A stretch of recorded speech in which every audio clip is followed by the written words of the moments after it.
नमस्कार दोस्तों, स्वागत है आपका हमारे YouTube channel update with Rajnath के एक नए वीडियो में। आज बिहार एसएससी ने फर्स्ट इंटर लेवल के मेंस का रिज़ल्ट जारी किया है। रिज़ल्ट जारी होने से पहले बच्चों को इंतज़ार था कि कब जितना जल्दी से जल्दी रिज़ल्ट आए, लेकिन रिज़ल्ट आने के बाद बच्चों में कन्फ्यूजन ज़्यादा हो गया है कि आखिर बिहार एसएससी ने इतना रिज़ल्ट क्यों जारी किया है। इतना रिज़ल्ट जारी करना ही था क्योंकि टोटल बच्चों ने करीब 53 से 54 हज़ार लोगों ने एग्ज़ाम दिया था और ये रिज़ल्ट आया है 52 हज़ार समथिंग का। इसका मतलब कि सभी का सभी बच्चों को पास कर दिया गया है।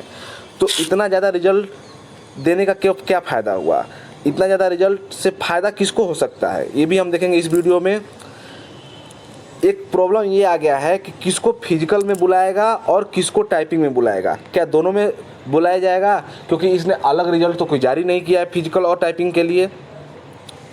इसमें हम ये भी देखेंगे कि पंचायत सचिव में टाइपिंग लेगा या नहीं लेगा, क्योंकि इस पोस्ट के लिए बहुत ज़्यादा कन्फ्यूजन है और अभी तक कुछ क्लियर नहीं कर रहा है बिहार एसएससी इस बारे में।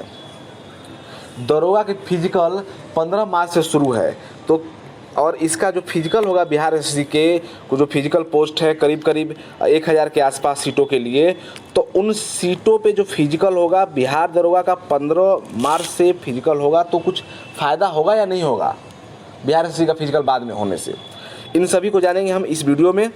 तो चलिए शुरू करते हैं। देखिए 12,100 सीटों के लिए वैकेंसी है ये, क्योंकि बाद में पोस्ट को घटा दिया गया था मेंस में। इसमें से 90% लोग उपस्थित थे एग्ज़ाम देने के लिए, यानी 54 से 55 हज़ार के आसपास। उनमें से 52 हज़ार समथिंग का रिज़ल्ट दिया है। आखिर इतना रिज़ल्ट क्यों दिया आयोग, और ये किस आधार पे बच्चों को छांटा है। तो इस रिज़ल्ट से मतलब एक चीज़ तो हमको क्लियर हो गया है कि जिसका OMR सही है उनका रिज़ल्ट आया है। जिनका नंबर अगर ज़्यादा आ रहा होगा लेकिन उनका अगर रिज़ल्ट नहीं आया, जैसा कि बिहार दरोगा में बहुत सारे बच्चों ने क्लेम किया था, तो इसका मतलब है कि उनके OMR में गलती हुआ होगा, तभी उनका रिज़ल्ट नहीं आया है। रिज़ल्ट जारी करने के लिए एक क्राइटेरिया का इन लोगों ने फॉलो किया है, वो कि जब मेंस का एग्ज़ाम लिया गया था तो मेंस के एग्ज़ाम के समय नोटिफिकेशन जारी किया गया था कि ये क्वालिफिकेशन मार्क्स रहेंगे एग्ज़ाम में। इस क्वालिफिकेशन मार्क्स के आधार पे ही इस रिज़ल्ट को जारी किया गया है। जैसे कि जनरल यानी अनरिजर्व कैटेगरी के लिए 40% मार्क्स लाना होगा बच्चों को, यानी 60 नंबर जिसका आ रहा होगा इस परीक्षा में पेपर 2 में, उनका रिज़ल्ट आया है। उनसे अगर ज़्यादा नंबर किसी का आ रहा हो, अगर रिज़ल्ट नहीं आया है, तो ये ऑब्वियस है कि उनका या तो हिंदी पेपर में या तो पेपर 2 में यानी GS के पेपर में OMR में कुछ गलतियां हुई हैं, तभी नहीं आया है, जिनका नंबर 60 से ज़्यादा आ रहा होगा। वैसे ही पिछड़ा वर्ग यानी BC 2 के लिए 36.5 का कट ऑफ रखा गया था, यानी 54.75 मार्क्स के लिए। अत्यंत पिछड़ा वर्ग यानी BC 1 के लिए 34% का कट ऑफ रखा गया था, 51 नंबर। और अन्य तीनों यानी SC ST महिला सभी वर्गों के लिए और दिव्यांग, इन तीनों के लिए 32% का कट ऑफ रखा गया था आयोग की तरफ से, यानी 48 नंबर जिसका आ रहा होगा उन सभी का रिजल्ट दिया गया है। तो इन रिजल्ट से सिर्फ सबको जिसका ज़्यादा नंबर आ रहा हो, जिनका ऐसा लग रहा हो कि हमारा नॉन टाइपिंग में हो जाएगा, उनके लिए वो अपना सिर्फ यहाँ पे एक ही चेक कर सकते हैं कि उनका अगर रिजल्ट आया है तो OMR में अब गलती उनके नहीं है। दूसरा चीज़ हम देखेंगे कि इस रिजल्ट से किसको फ़ायदा हो सकता है। इस रिजल्ट से फ़ायदा किसको हो सकता है, तो देखिए इस रिजल्ट में जो एग्ज़ाम लिया गया था उसमें करीब 980 पोस्ट फिजिकल के लिए है। जब 980 पोस्ट फिजिकल के लिए है, यानी उन 5 गुना बच्चों को फिजिकल के लिए उम्मीद है कि मार्च में नोटिफिकेशन जारी करेगा और अप्रैल या मार्च के लास्ट से ये लेना शुरू कर देगा फिजिकल। तो 980 × 5 यानी करीब ये 4900 बच्चों को फिजिकल के लिए बुलाएगा। फिजिकल के बहुत सारे बच्चे अगर ऊपर में अपना दिए होंगे प्रेफरेंस ऑर्डर तो उनको बुला लेगा, नंबर उसके आधार पे आ रहा होगा तो। लेकिन अगर जो बच्चे प्रेफरेंस ऑर्डर में नीचे दिए होंगे उनको उम्मीद नहीं करना चाहिए कि हमको बुलाया जाएगा। और मेनली 2 ही है इसमें, वनरक्षी और अधिनायक अनुदेशक। वनरक्षी में 700 के आसपास पोस्ट है।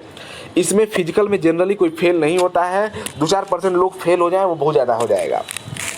लेकिन ये भी है कि अधिनायक अनुदेशक के लिए इसको बच्चे नहीं मिल पाएंगे, 6 मिनट का दौड़ है और जिस तरह से आयोग उस समय लिया होता तो बच्चे इसको फिजिकल के लिए मिल गए होते।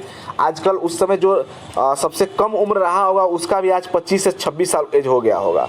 तो उसमें भी दौड़ है 6 मिनट में, तो 6 मिनट में बिहार दरोगा में ही पूरे बच्चे नहीं मिल पाए थे फिजिकल में। तो इसमें तो चांसेस ही कम है, क्योंकि इसमें नॉन टाइपिंग पोस्ट होने के चलते बच्चे कुछ रिलैक्स में है कि हमारा नॉन टाइपिंग में हो सकता है। तो अधिनायक अनुदेशक के लिए 10 से 20 बच्चे इसको मिल जाए काफ़ी हैं, नहीं हो ये सीट नहीं फुल हो पाएगा, उम्मीद तो यही है। नॉन टाइपिंग के लिए है तो नॉन टाइपिंग में उम्मीद है कि 5 गुना बच्चों को बुलाएगा, क्योंकि टाइपिंग नॉन टाइपिंग और टाइपिंग दोनों पोस्ट होने के चलते नॉन टाइपिंग में वाले बच्चों को भी जिनका लग रहा होगा कि हमारा नॉन टाइपिंग में हो जाएगा, हो सकता है उनका भी टाइपिंग हो, क्योंकि उनका क्लियर नहीं होगा। हो सकता है ऊपर में प्रेफरेंस ऑर्डर दे दिए होंगे उस चीज़ को जिसका बाद में होना है, टाइपिंग जिसमें दिया हुआ है। तो अगर हम पंचायत सचिव को इसमें काउंट नहीं करें, क्योंकि पंचायत सचिव पे आयोग ने अभी तक कुछ नहीं बोला है कि हम पंचायत सचिव में टाइपिंग लेंगे कि नहीं लेंगे। उम्मीद कर सकते हैं कि पंचायत सचिव में टाइपिंग नहीं होगा, क्योंकि अगर पंचायत सचिव में टाइपिंग लेगा तो वो करीब करीब 31,000 बच्चों को टाइपिंग के लिए कॉल करेगा। अगर वो टाइपिंग के लिए नहीं करता है पंचायत सचिव में तो 16,000 बच्चों को टाइपिंग के लिए बुलाएगा।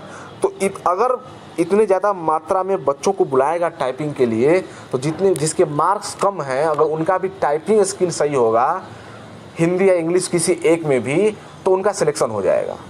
फ़ायदा उनको होगा, जो कम मार्क्स जिसका है उसको भी इसमें फ़ायदा हो सकता है।